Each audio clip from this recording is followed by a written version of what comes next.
The bus driver dropped them off at an inconspicuous, unnamed stop, which immediately raised suspicions. Had they even arrived at the right place? Mom, is this our stop? Where's the village? And why can't we see any houses? Sandra asked in surprise. In response, Jessica looked at the driver, who helped her unload their suitcases from the bus. Yes, this is your village, don't doubt it for a second. I've been on this route for years. You just need to walk down this dirt road, and the village will be right there, the man explained. Jessica Peterson thanked him for his help and breathed a sigh of relief, placing the suitcases on the sun-warmed asphalt. Traveling in reality was much more complicated than it seemed from the comfort of her office as a therapist. Normally, bulky luggage should have been stored in the baggage compartment, but since the driver picked them up on the road due to the lack of tickets, the suitcases served as seats for Jessica for some time.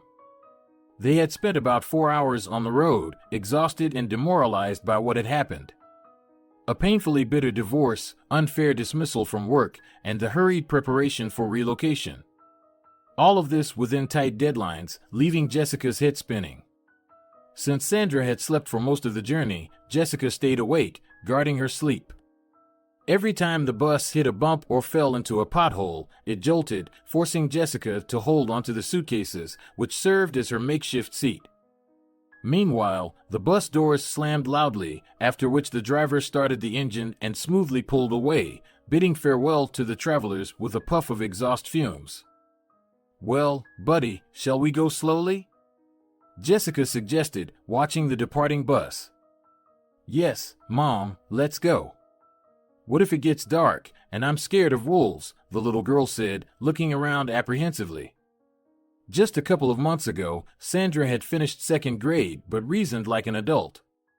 Jessica smiled and replied in her usual playful manner, "Don't worry, sunshine. There might be wolves around, but we still have a long way to go before we reach the forest. So don't think about that, everything will be fine, I promise." Joyful sparks appeared in the girl's eyes. Really? Well, let's go then.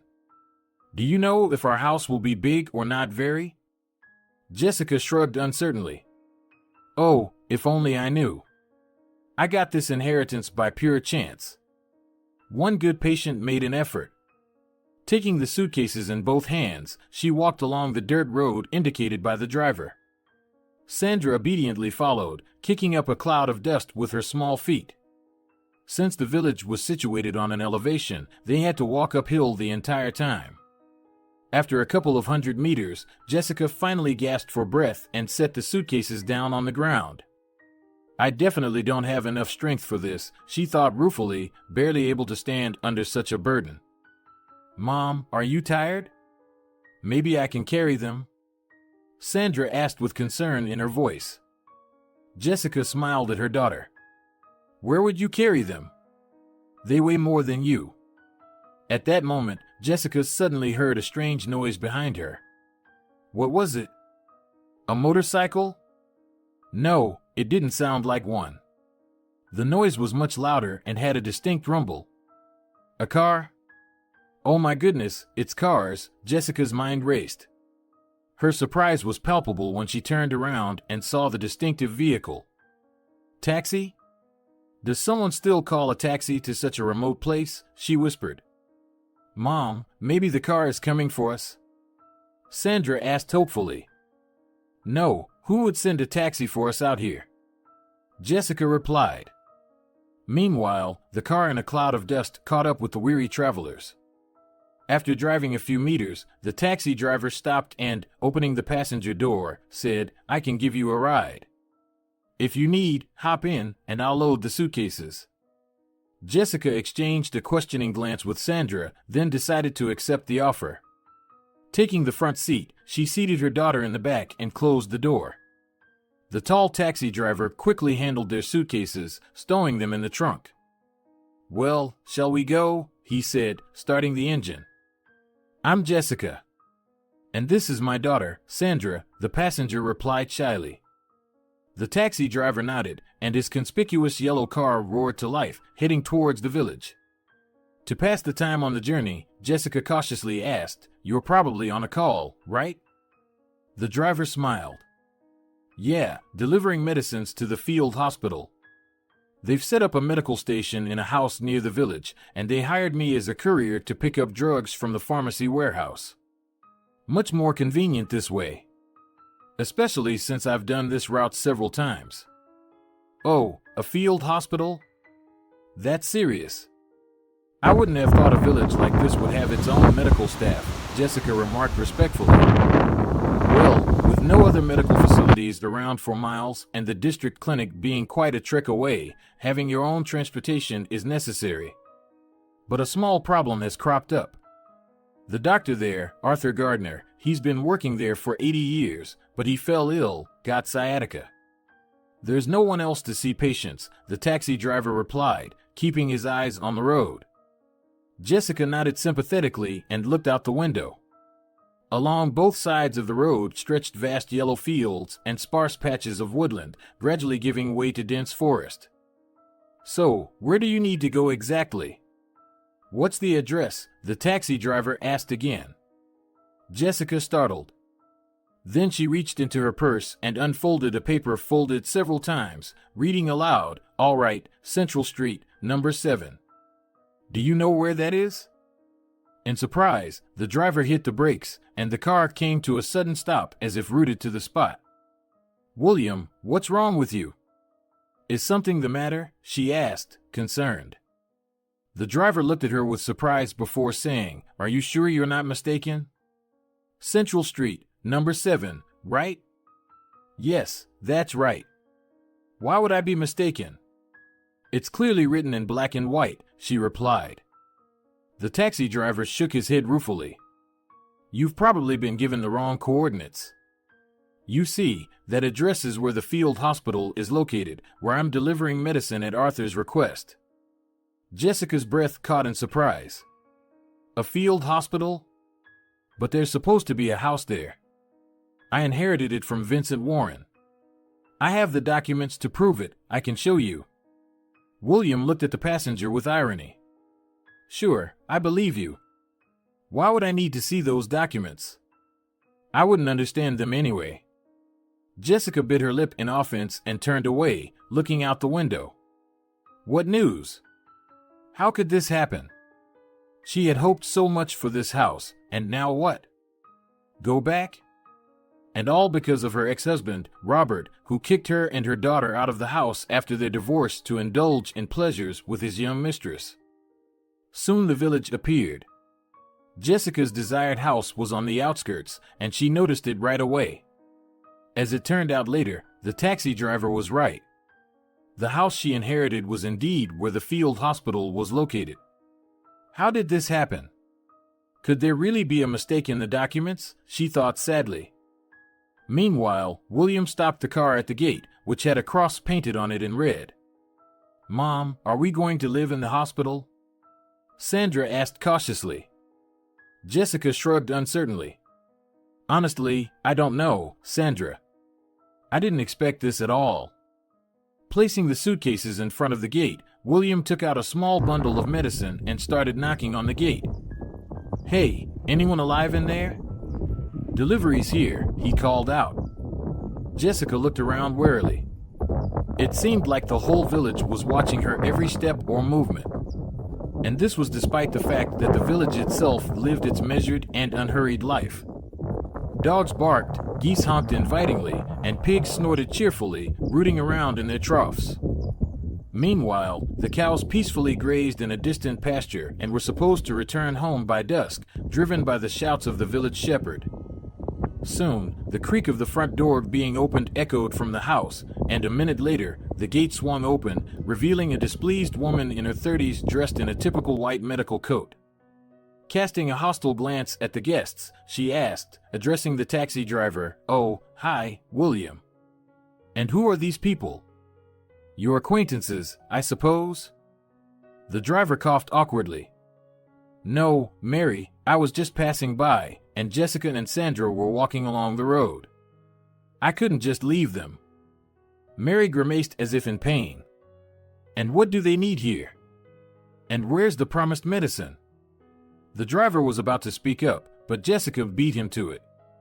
I came to my house. Well, not entirely mine, but that's beside the point. How not entirely yours? And anyway, are you sure you're not mistaken? Mary doubted. Well, no, everything's correct. I have the documents. Here, you can take a look. Notarized and certified, Jessica replied, slightly embarrassed by her own frankness. Documents, you say? Well, okay, come in.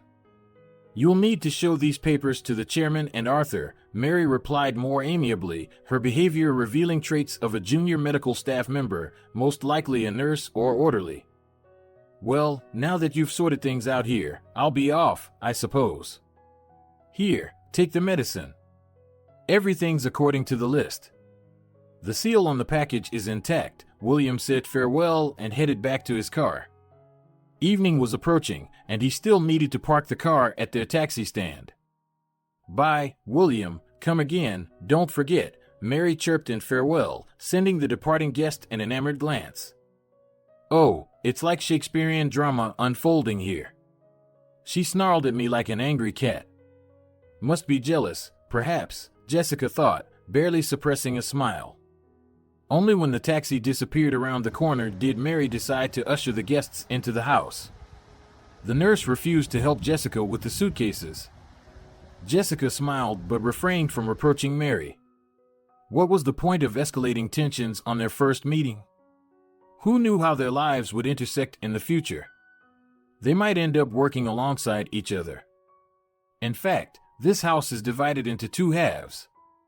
That is, it has two owners. One half is the medical station where Arthur works, and the other is the living area.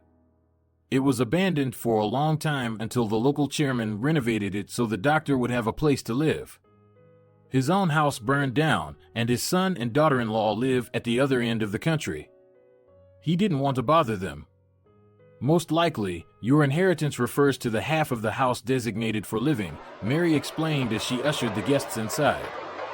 It's quite cozy here, even better than I expected, Jessica cautiously observed. Well, of course. What did you expect? They did quite the renovation here, thanks to the chairman and Arthur, Mary retorted. Jessica bit her lip in offense. Clearly, they weren't rolling out the red carpet for her here. But that was okay. The important thing was that Jessica finally got rid of the burdensome suitcases and could put them down in the hallway. Mary, who's there, dear? Did William bring the medicine? I assume. A weak voice of a man trembling with weakness was heard. No, Arthur, it's something else entirely. William has already left, and now some heirs have shown up, Mary replied with disdain towards the new owners. Jessica's breath caught in outrage. Why was this nurse allowing herself to speak to her in such a tone?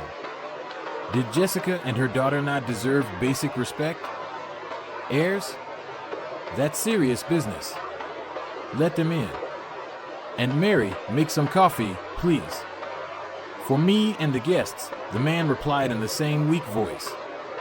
Mary shot Jessica an angry glance, as if blaming her for Arthur falling ill and not being able to care for his guests himself.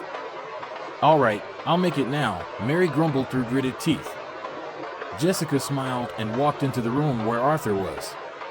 To her surprise, she found an 80-year-old man with a face lined with wrinkles and kind gray eyes. Hello, dear guests. Please, come in and tell me what brought you here, the elderly man broke the prolonged silence.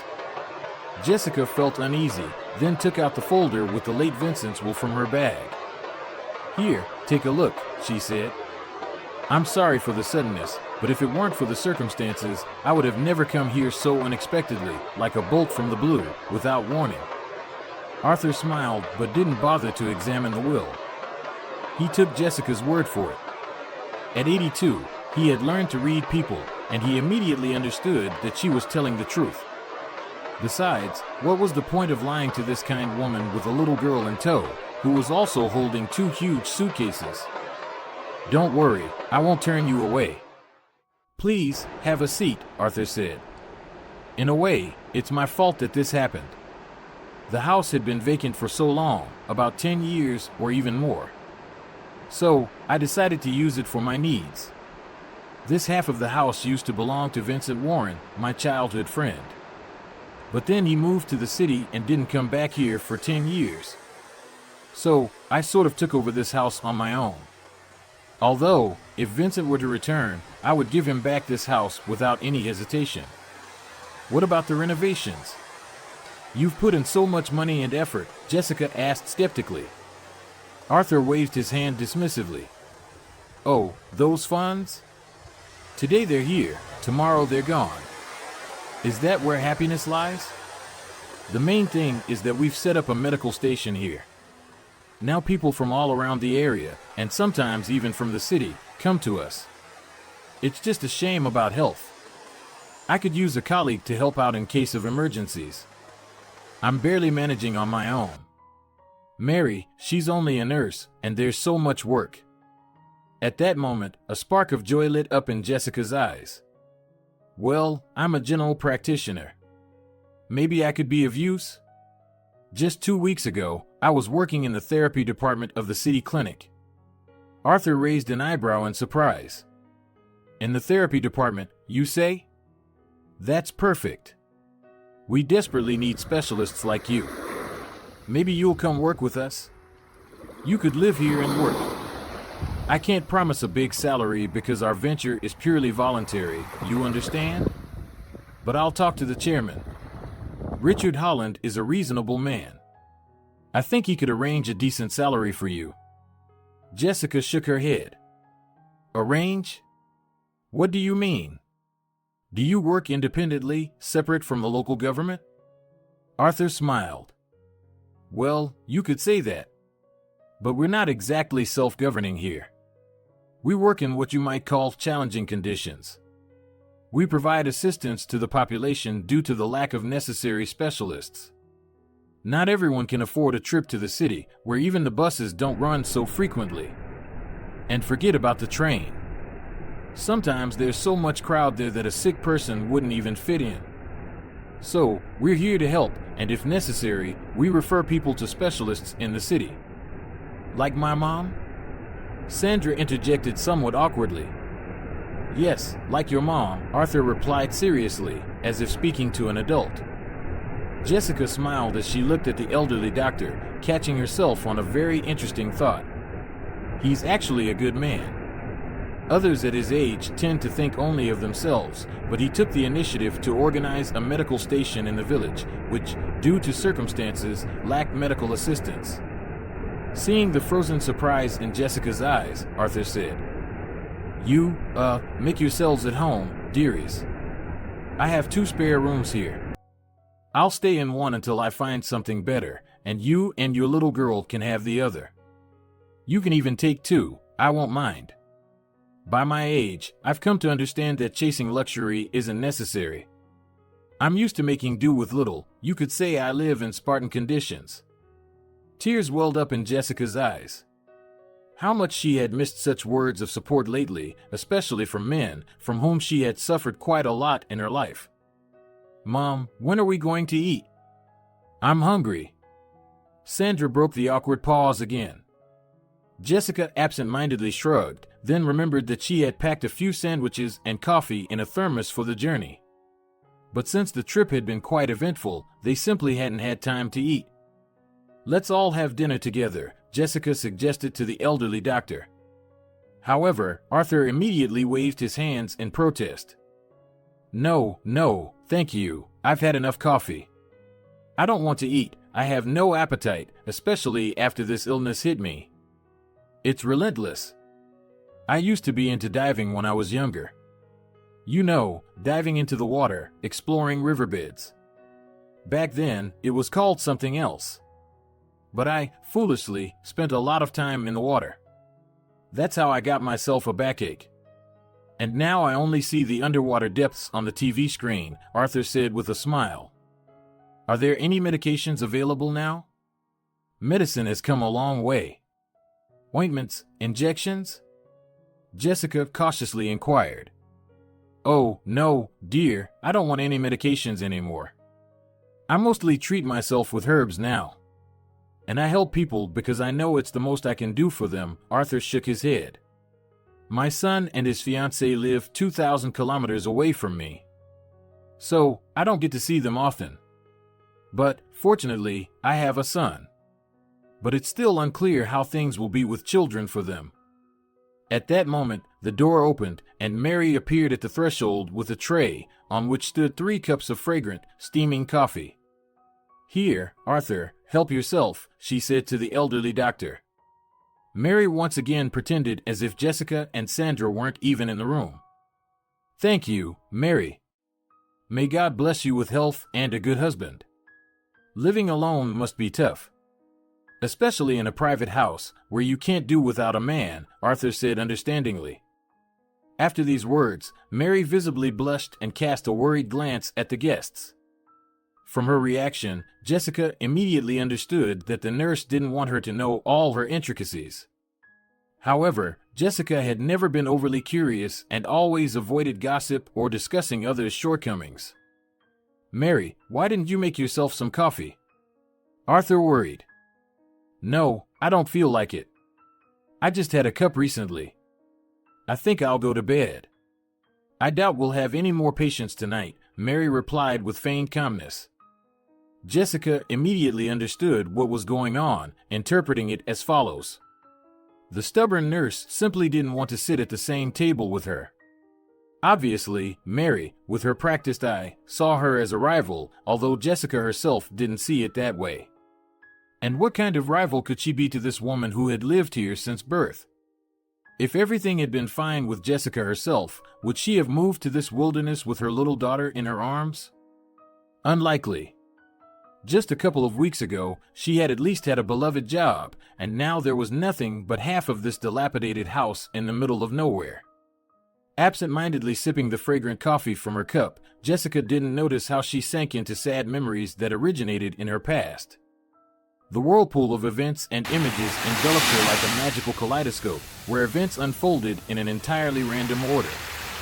It so happened that she met her future husband, Robert, within the walls of a medical institution, where he was already a successful doctor, while she had just graduated from university and was doing her internship. By that time, rumors about Robert were already circulating, saying that he was a ladies' man and didn't miss a single skirt. Naturally, Jessica didn't believe a word of the future colleagues who warned her that Robert would definitely try to get her into bed. However, it didn't happen immediately, as Jessica was brought up on romantic ideals and never rushed things, wanting to thoroughly study a person's character before letting them into her personal life.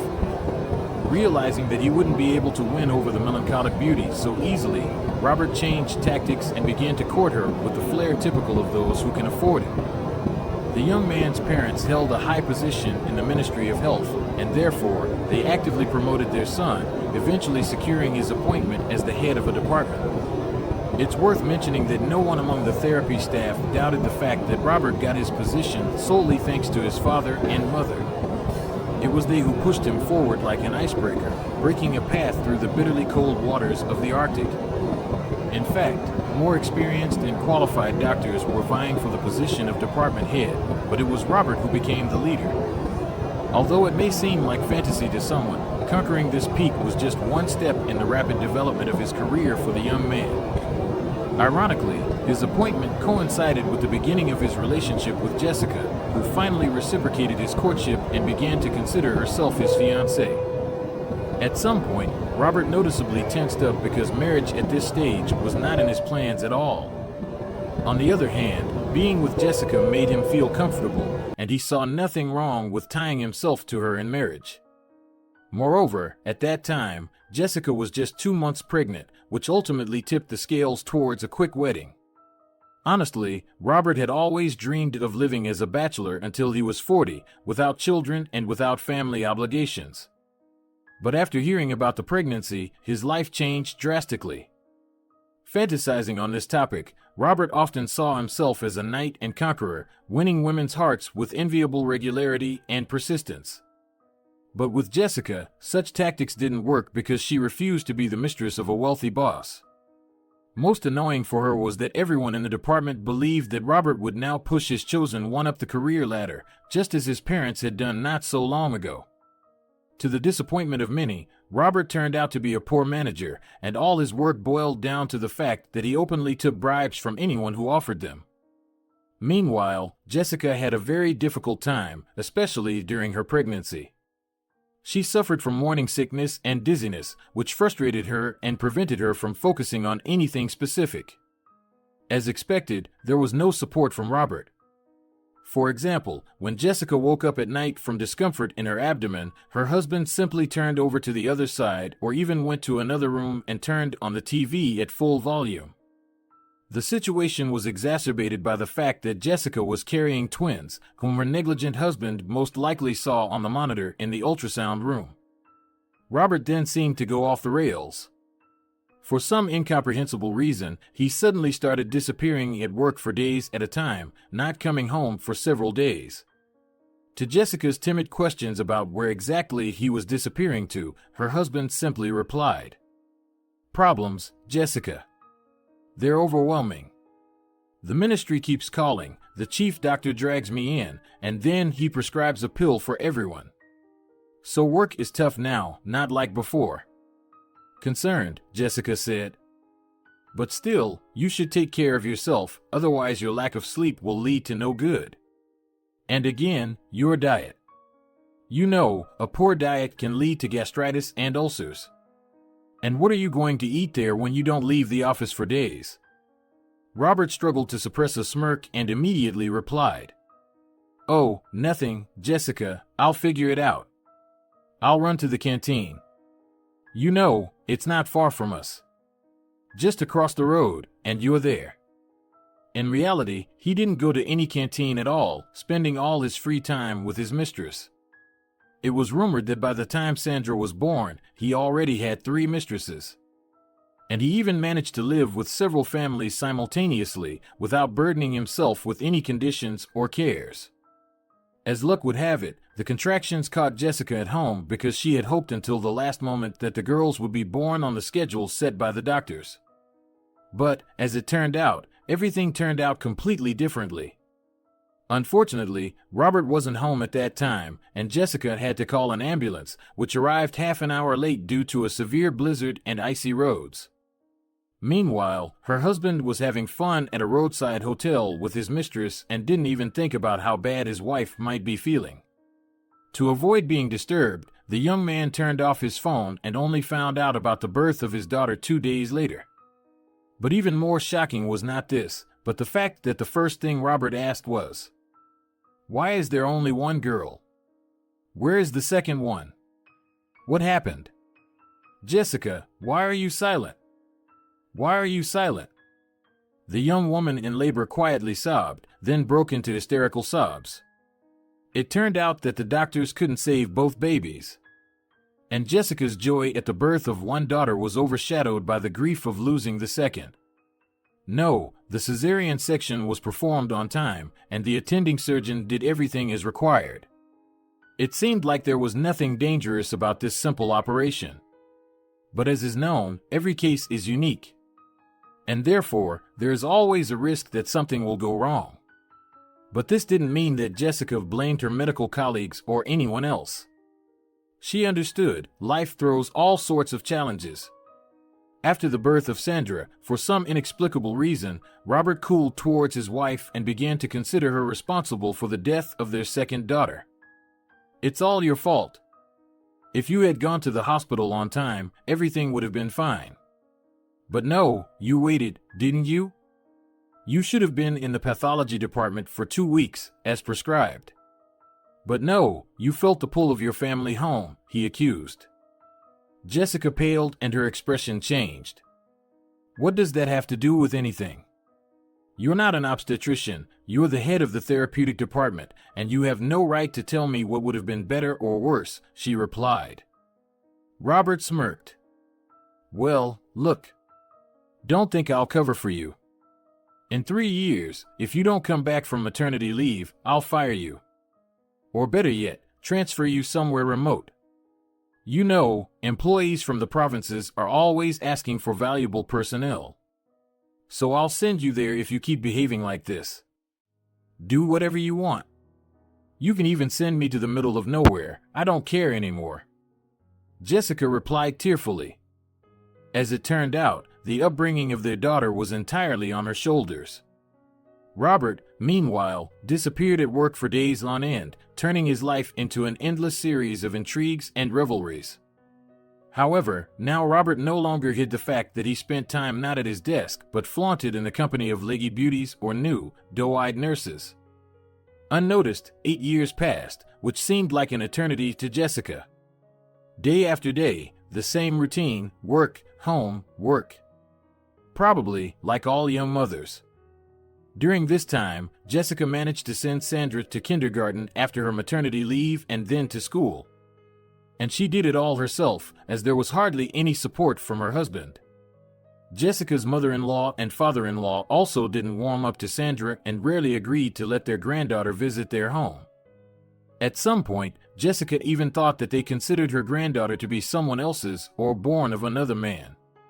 But how could she have another man when she worked with Robert in the same department side by side? It's hard to say how long their joint existence would have continued if, at one wonderful moment, Jessica hadn't met one of the elderly patients who had been in the clinic for 3 weeks already. To her dismay, Vincent didn't hide the fact that he probably wouldn't leave the medical facility anymore and therefore treated everything with philosophical calm and endurance. Jessica, however, got along with him from the first days of their acquaintance. The wise man had lived a difficult life, and above all, he loved to talk about his childhood in a remote village. According to Vincent, he still had a house there, where his parents once lived. Due to the seriousness of the man's illness, Jessica listened to him attentively, well aware that in some moments, the elderly patient might embellish his past, while in others, he might add negative colors. Moreover, Jessica realized that she couldn't help Vincent anymore. On the other hand, she could alleviate his condition with care and carefully selected medication therapy. "Thank you, Jessica. You're all I have left. I had a son, but he disappeared, the scoundrel. He ended up behind bars from his youth, and he's been there ever since. He'll be released, roam free for a year, and then back again. Recently, I received word that he perished during a riot in the prison. I don't know what happened there, but they sent me a zinc coffin. And in it, there was an obituary and 2 words. They didn't even let me open the lid. Well, I cried, mourned, and then organized the funeral. But as soon as I did that, I ended up here. And here you ran some tests. In short, they quickly found out that I was ill. I used to endure it, toughen up, try to treat myself with herbs. But now I understand that it was all in vain. Oh, Vincent, you still have plenty of life ahead of you. Let me prescribe you a new medication, and you will feel noticeably better. You can be sure of that. I've dealt with more severe cases than yours," Jessica hastened to reassure him. However, deceiving the seasoned man with years of experience was already impossible. Once, closer to evening during her shift, he called her over and asked her to sit on the table next to his bed. Seeing the doctor's frozen question in her eyes, the elderly patient continued. "Listen, Jessica, forgive me if I'm overstepping. But your Robert, well, the head of the department, he's a bad person. He's cheating on you right and left, not just with one, but with several women. You see, the fools, don't even know about it. But I'm in the department, so to speak, every day, I notice everything. I'm sorry for telling you this so directly. Any other person in my place would have kept silent, pretended that nothing was happening, but I can't do that. Leave him, or better yet, run away. And take your daughter with you. I saw her, Sandra, she's a good girl. She came to see you during lunchtime." Jessica looked at the elderly patient with pity. What else could she say to him? Vincent had voiced aloud what had been accumulating in her soul like boiling volcano magma all this time. Perhaps she simply didn't have the strength to leave her husband and start over. Not everyone can be fatal beauties with hearts full of ice. If he were just cheating on you, Jessica, I wouldn't say anything. But, you see, he speaks such nasty things about you, mocks you, and even in public. Everyone here knows about it, but you're clueless. Leave him, my dear, leave him. You'll raise the child yourself, you're not stupid. And don't have anything to do with this bloodsucker anymore, Vincent added with regret, shaking his head. Jessica looked at the elderly man doubtfully. Where would I go, Vincent? I have nowhere to live. I live in his house with Sandra. And there's work, too. He's my boss, after all. Whatever he says, I do. Subordination, you know, hasn't been canceled. Vincent paused for a moment, then said, Listen, Jessica, here's the thing. I have a little house in the village, in my hometown. I haven't been there for about 10 years, but they say it's still standing. And not just standing, but standing strong. It'll last another decade at least. So, I want to leave it to you, so you and your daughter can start a new life. You treated me like a human being, with all your heart. So, I want to repay kindness with kindness, as my parents taught me. After hearing these words, Jessica protested vigorously. No, Vincent, I can't accept this. How could I? That's your hometown, so to speak. What's it got to do with me? I'm just a single mother from the city. To her sincere regret, it was impossible to dissuade Vincent. Taking her hand, he added softly, I'll give this house to you and your daughter only. Nobody else deserves it. Of course, I could leave it to the state. But I don't want them to tear it down brick by brick in the village. And there'll be nothing left there but an empty lot. I want some memory of me to remain, and the house will be your support. It's a bit far, of course, about 3 or 4 hours drive from here, but I think you'll manage. Jessica shook her head doubtfully. Well, I don't know, Vincent, if I can manage it or not. I'll try, of course, but we'll see. I'll need to prepare too. Sandra goes to school. Even though it's vacation time now, it's still the new place, new conditions. Vincent nodded in agreement, then laid his final card on the table before Jessica. And don't delay your resignation, dear, because your husband wants to help you. How so help? Jessica asked, confused. Well, how? By firing you, that is, on some fabricated charge. I overheard Robert discussing it with his lackeys. You probably know who I mean. Jessica clenched her jaw. Yes, I know, probably a nurse, and maybe some colleagues. That's right, dear, exactly, some colleagues. So keep your ears open, otherwise, if you get fired, it'll be much worse for you than if you leave of your own accord, so to speak. And then, look, I'll still transfer the house to you, so don't think too long, get ready and go. Jessica nodded in agreement, unaware that their conversation would be their last. To Vincent's credit, it should be noted that on the same day, he called a notary to his bedside and drew up a deed of gift, and the next morning Vincent was no more.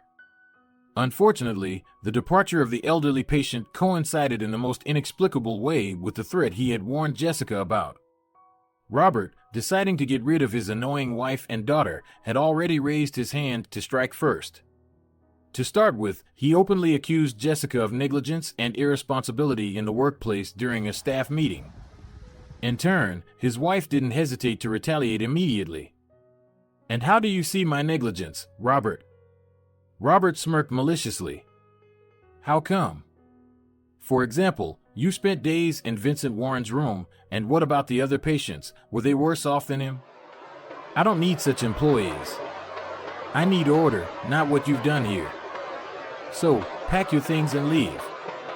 Struggling to hold back her emotions, Jessica asked softly, What things do I need to pack? Robert smiled even wider. Well, what things? Don't play the fool. The ones that are in my house. Take a hint. From now on, we're living separately. At that moment, it felt like a bucket of ice water was poured over Jessica. Separately? What about Sandra? We've been together for 8 years. Well, 8 years is not eternity. Let's not drag this out. Okay, I won't fire you on grounds, so as not to tarnish your biography. Maybe you'll start a new career in a new place. Although personally, I think you have nothing left to do in this town, her husband concluded. Leaving the office of her hated spouse, Jessica stopped in tears in the middle of the corridor and burst into sobs. In one instant, her world turned upside down. Vincent was gone in the morning, and a couple of hours later his most unpleasant warning came true. In that moment, Jessica understood that she needed to take the words of the elderly patient seriously. In a rush, she gathered her belongings and headed to that remote village Vincent had talked so much about. Jessica realized that she would have to start her life from scratch, so it was uncertain whether her story would be written on a crystal clear page without blemishes, or whether it would resemble a dictation written by a mediocre student. Most likely, there would be many problems, especially with finding work. But who needs a therapist in the wilderness? Meanwhile, thanks to his connections in court, Robert finalized the divorce in a matter of days, avoiding the mandatory waiting period. In doing so, Jessica made a very serious mistake. She refused alimony from her despised husband. She regretted it later more than once. Now, as she sipped her fragrant coffee, she once again caught herself thinking that the initial period in the village would be very difficult for her. So, Jessica, what have you decided? Will you assist me? Or rather, you'll be the one seeing patients, and I'll assist you, because I hardly have any strength left. Thank you, Vincent, for sending such a person to our village. May he rest in peace, remarked Arthur. Jessica pondered. On one hand, she got accommodation and a job, but on the other hand, she realized that living in half of a house with her child would not be entirely comfortable. Nevertheless, what good was it that they had been living in the huge mansion of Robert's parents all this time, which they had given to their son for his wedding? What did it lead to? Jessica would never step through that door again and would live her own life. Yes, Arthur, I agree. Just give me some time to adapt and learn about your medical station, she said cautiously. Of course, dear, I understand everything. You probably had different equipment and a different office in your city, and here it's minimalistic, as you can see. We hope for sponsors. Maybe some patron will help. But what kind of sponsors can villagers be? Well, they might bring milk or a dozen eggs, but it's still support for us. But we'll bring so much help to people, Arthur smiled. His pleasant voice had a calming effect, setting a kind and positive tone. Just as the nurse took an instant dislike to Jessica at first sight. Initially, Jessica mistakenly believed that Mary's jealousy extended not only to taxi driver William but also to the elderly doctor. However, it wasn't jealousy in the literal sense. More likely, Mary simply wanted to be first in everything, and Jessica's appearance on the scene threatened her status as the leading figure in the world of rural medicine. Of course, the nurse always deferred to the experienced physician because Jessica had a diploma and extensive medical knowledge. Certainly, Jessica could only perform minor procedures independently, such as injections, for drips, blood pressure measurement, or blood sugar tests. But overall, Mary couldn't compare to the general practitioner. She envied Jessica and saw her as a rival, an intruder trying to assert herself at someone else's expense. A week passed. When Arthur began to feel slightly better and started seeing patients at the medical station, Jessica quickly immersed herself in work and became his right hand in a matter of days. Continuously thanking the late Vincent, she worked for the common good, helping everyone in the village from small to large. Sometimes, in moments of special emotional mood, Arthur recalled the old times when he and Vincent studied in the same class. Living nearby, they played football to exhaustion, went fishing, and swam in the river. Later, after the army, Vincent moved to the city, while Arthur stayed in the village. It was said that there used to be a full-fledged district hospital here. But after the restructuring, funding ceased, and the building was left empty. The hospital was disbanded, and the equipment was taken to the district. I was very upset about that. How could this happen? The village will wither away. As a promising doctor, I was offered to move to the region, but I decided to stay here. For a while, I worked as an ambulance paramedic, then saw patients at home. And when I retired, I realized we definitely need to open a medical station to help people, especially those who live in such a remote province and can't travel to the district clinic," Arthur reminisced. Jessica nodded. "Yes, you're right. I agree. You've conceived a good deed. Simply amazing. And indeed, it's not easy to get to the district center." Arthur smiled. "Yes, the roads here are something else. You have to be careful. Both motorists and bus drivers have a tough time. Although William, he's a golden guy. He used to be from the orphanage. He and his older sister were orphans. You probably don't even know that William doesn't live alone." "With whom?" "He's married, I suppose?" Jessica asked casually. "Well, no, Jessica. Our William is raising his nephew, the son of his deceased sister, that is. She and her husband died in a car accident, and the boy was facing foster care. So, William took him under his wing. Now Calvin Garrett goes to kindergarten, and William works as a taxi driver in his spare time. But when their shifts don't align, he has to hire a nanny. You know, it costs money, and not a small amount. So, I try to help however I can. I throw him some odd jobs, arranged courier work for him," Arthur replied. Frankly, Jessica was shocked by the elderly doctor's story. She had always thought that William was just an ordinary taxi driver making ends meet. But now she saw the guy in a completely different light. At some point, she involuntarily compared William to Robert, her ex-husband, and realized her fiancé was nowhere near as good as this young taxi driver. Once, in a candid and heartfelt conversation with Arthur, Jessica learned that a year ago Mary had been in a relationship with William, but left him after he decided to take guardianship of his nephew. Then, in a fit of anger, Mary told William that the perpetually crying baby was unpleasant to her. The young taxi driver reacted calmly, without causing scenes or scandals, simply gathered his things and disappeared into the night with the baby carriage. Yet Mary and William had been seriously preparing for a wedding that was supposed to take place in just a couple of weeks. Of course, when the angry veil lifted from the eyes of the young nurse, she regretted what she had said and repeatedly begged William for forgiveness. But the guy never forgave her. Deep down, he understood that he could never trust such two-faced and cynical person like Mary ever again. Since Jessica and William felt mutual attraction and sympathy from the moment they met, Mary didn't like it at all. She tried every trick in the book to sabotage their communication. On the other hand, no matter how hard she tried, Jessica was her boss, so Mary could only cause her minor troubles, trying to portray the new doctor in an unfavorable light. But William seemed oblivious to it all. He continued to interact with Jessica, who he liked more and more. Watching their conversation, Arthur smiled and silently thanked fate for sending him such a clever assistant. And he didn't even suspect that the late Vincent had acted so deliberately to kill two birds with one stone.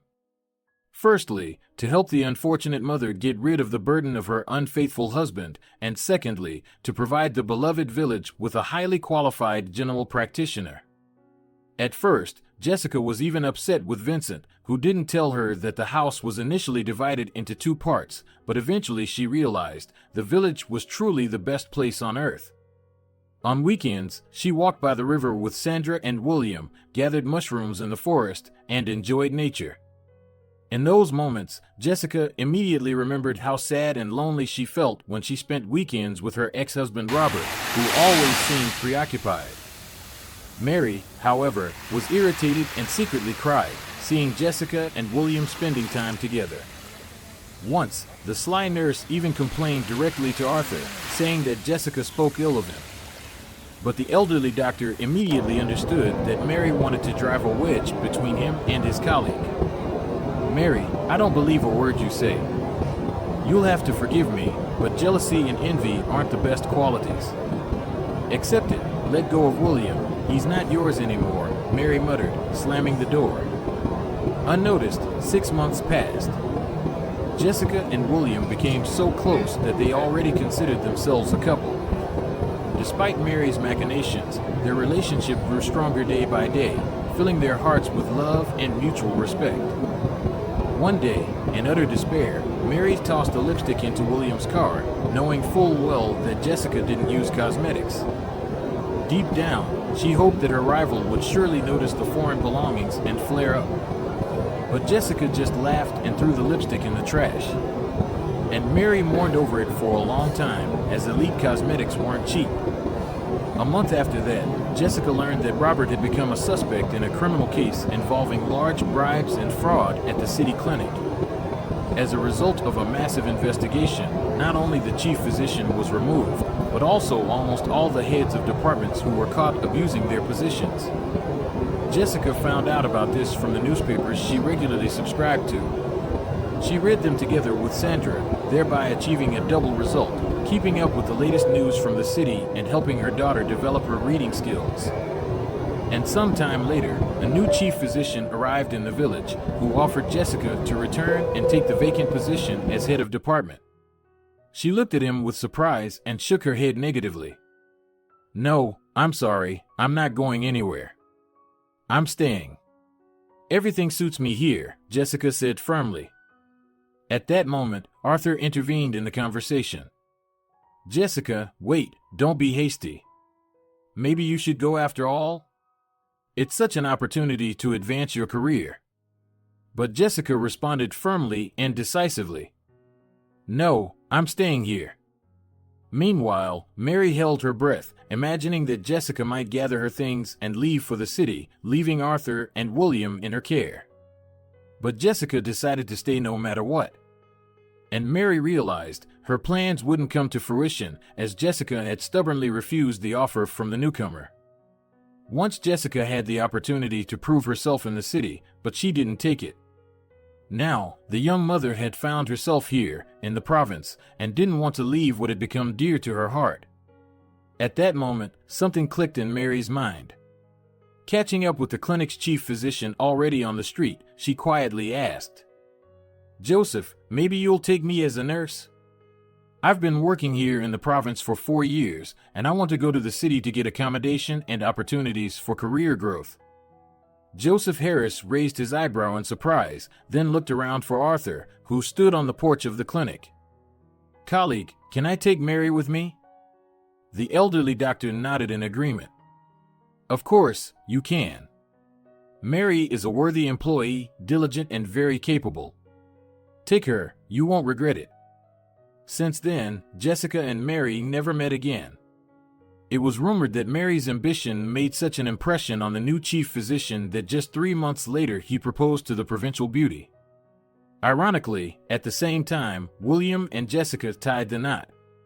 And they did it without pomp and circumstance, getting married in a small church located in a neighboring village. Residents from several nearby villages gathered to celebrate this remarkable event, each of whom wanted to congratulate their beloved doctor, who they had visited at least once, and the hospitable taxi driver. Watching the joyful faces of the newlyweds, Arthur smiled and thanked